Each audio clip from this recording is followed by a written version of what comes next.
হজ বিষয়ে বিস্তারিত জানতে চাই। হজ কাদের উপর ফরজ, হজের ফজিলত কি, হজ না করার ক্ষতি কি? এক কথায় অনেকগুলো প্রশ্ন আপনি করেছেন দর্শক। এর পরের প্রশ্ন হলো হজ কত প্রকার ও কি কি, এর মধ্যে কোন হজ করা উত্তম? আগামী বছর আমি হজে যাব ইনশাআল্লাহ, কোন হজ করার পরামর্শ আপনি দিবেন?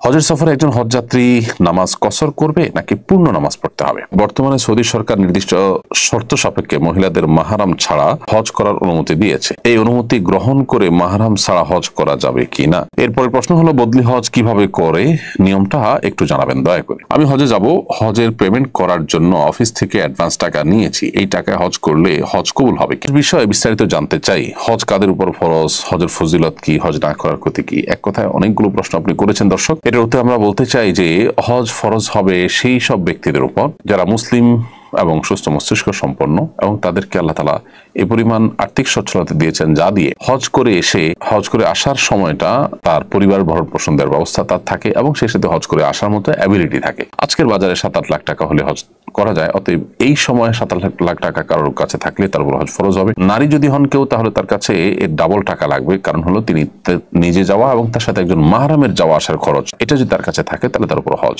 ফরজ হয়ে যাবে। আজ থেকে অনেক বছর আগে, 10-15 বছর আগে 2.5 লাখ 3 লাখ টাকায় বাংলাদেশ থেকে হজ করা যেত। অতএব তখনকার বাজারে কারোর কাছে ওই টাকা থেকে থাকলে তার উপর হজ ফরজ হয়ে গিয়েছে।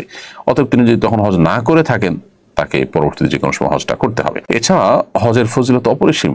নবী সাল্লাল্লাহু আলাইহি ওয়াসাল্লাম বলেছেন, আল হাজ্জুল মাবরুর লাইসা লাহুল জাযাউ ইল্লাল জান্নাহ। একটি ভালো হজ, যে হজের মধ্যে কোনো অকল্যাণ নেই, যে হজে কোনো পাপাচার নেই, সেরকম একটি হজের বিনিময় জান্নাত ছাড়া কিছুই নয়। অন্য হাদিসে আসছে নবী সাল্লাল্লাহু আলাইহি ওয়াসাল্লাম বলেছেন, মান হাজ্জা ওয়া লাম ইয়াফসুক ওয়া লাম ইয়ারফুস রাজা কা ইয়াউমি ওয়ালাদাতহু উম্মুহু। যে ব্যক্তি হজ করলো এবং হজ করে কোনো গুনাহের কাজ করলো না, পাপের কাজ করলো না এবং কোনো নারী ঘটিত অপরাধ করলো না, সে ব্যক্তি হজ করে ফিরে আসেন সদ্য ভূমিষ্ঠ হওয়া নবজাতক শিশুর মতো নিষ্পাপত্ব নিয়ে। আর যদি কেউ হজ এর সামর্থ্য রাখেন, এরপর হজ না করেন, নবী সাল্লাল্লাহু আলাইহি ওয়াসাল্লাম তার ব্যাপারে সতর্ক করেছেন যে সে ইহুদি হয়ে কিংবা খ্রিস্টান হয়ে মরুক, তারপরে তার কোনো দায় দায়িত্ব নেই।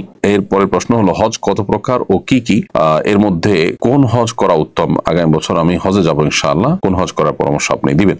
প্রথম কথা হলো যে হজ 3 প্রকার: হজে ইফরাদ, হজে তামাত্তু এবং হজে কেরান। হজে ইফরাদ, হজে তামাত্তু, হজে কেরানের মধ্যে কোন হজ উত্তম, এটা নিয়ে ফুকাহা ইকরামের মধ্যে, উলামার মধ্যে একাধিক মত রয়েছে। অনেক উলামা ইকরামের বক্তব্য হলো যে হজের ক্ষেত্রে হজে তামাত্তু উত্তম এবং এই মতের সপক্ষে বহু উলামা ইকরাম রয়েছেন। বর্তমান বিশ্বে বেশিরভাগ মানুষই প্রায় হজে তামাত্তু করে থাকে। তামাত্তু হজ উত্তম হওয়ার সপক্ষে যুক্তি বা দলিল হলো নবী সাল্লাল্লাহু আলাইহি ওয়াসাল্লাম নিজে তামাত্তু হজ করেছেন, এই মর্মে অনেক শক্তিশালী এবং বিশুদ্ধ হাদিস রয়েছে। কেউ কেউ অবশ্য হজে ইফরাদকে উত্তম বলেছেন, শুধু হজ।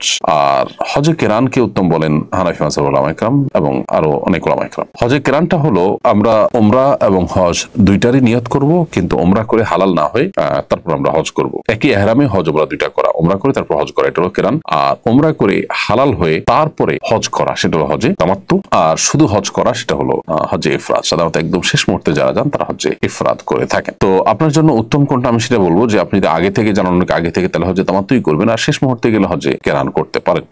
হজের সফরে একজন হজযাত্রী নামাজ কসর করবে নাকি পূর্ণ নামাজ পড়তে হবে? হজের সফরে হজযাত্রী যদি মুসাফির থাকেন তাহলে তিনি অবশ্যই কসর করবেন, আর না হলে তিনি পূর্ণ নামাজ পড়বেন। মুসাফির এবং মুকিমের সংজ্ঞা কি? এসব ক্ষেত্রে উলামায়ে আহনাফের দৃষ্টিভঙ্গি হলো 15 দিন যদি কোথাও থাকার কেউ নিয়ত করে তাহলে সে মুকিম হিসাবে বিবেচিত হবে এবং মুকিম হিসাবে বিবেচিত হওয়ার কারণে তিনি পরিপূর্ণ নামাজ পড়বেন। ধরুন কেউ মক্কায় 15 দিন থাকবেন, মদিনায় 15 দিন থাকবেন, তাহলে তিনি মুকিম হিসাবে বিবেচিত হবেন। 15 দিনের নিচে যদি কোথাও থাকেন তাহলে তিনি মুসাফির হিসাবে বিবেচিত হবেন, তখন তিনি একাকী বা নিজেরা জামাতে নামাজ পড়লে তখন কসরের নামাজ পড়বেন। আর এছাড়া মক্কা থেকে মদিনা যাওয়া আসার পথে যে নামাজগুলো, সেগুলো তো অবশ্যই কসর হবে। হ্যাঁ, যদি ইমাম সাহেব স্থানীয় হন, তার পিছনে নামাজ পড়েন, তাহলে তো আপনি পরিপূর্ণ নামাজ পড়বেন। এরপরে প্রশ্ন করেছেন একজন, বর্তমানে সৌদি সরকার নির্দিষ্ট শর্ত সাপেক্ষে মহিলাদের মাহরাম ছাড়া হজ করার অনুমতি দিয়েছে। এই অনুমতি গ্রহণ করে মাহরাম ছাড়া হজ করা যাবে কি না?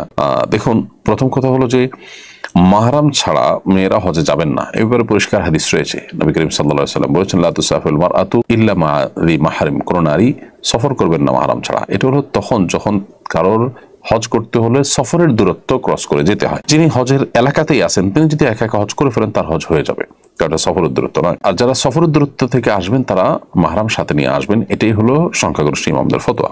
যদিও এক্ষেত্রে কোন কোন আলেমের ভিন্ন মত রয়েছে।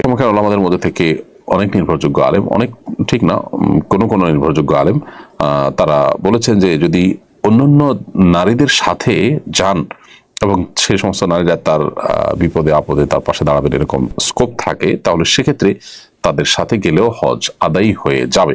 তো এরকম শক্তিশালী মত কিন্তু রয়েছে।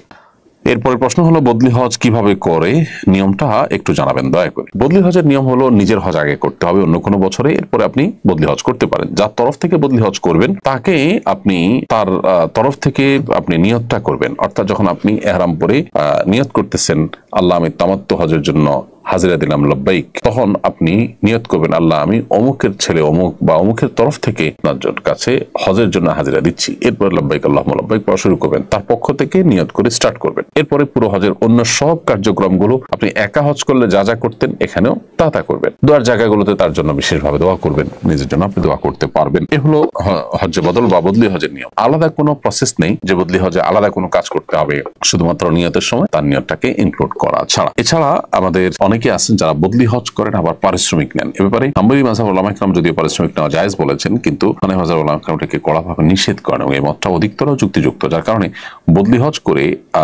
আপনি বিনিময় নিলেন, যার বদলি হজ করলেন তার কাছ থেকে, তার ওয়ারিসদের কাছ থেকে, এটা কিন্তু জায়েজ হবে না।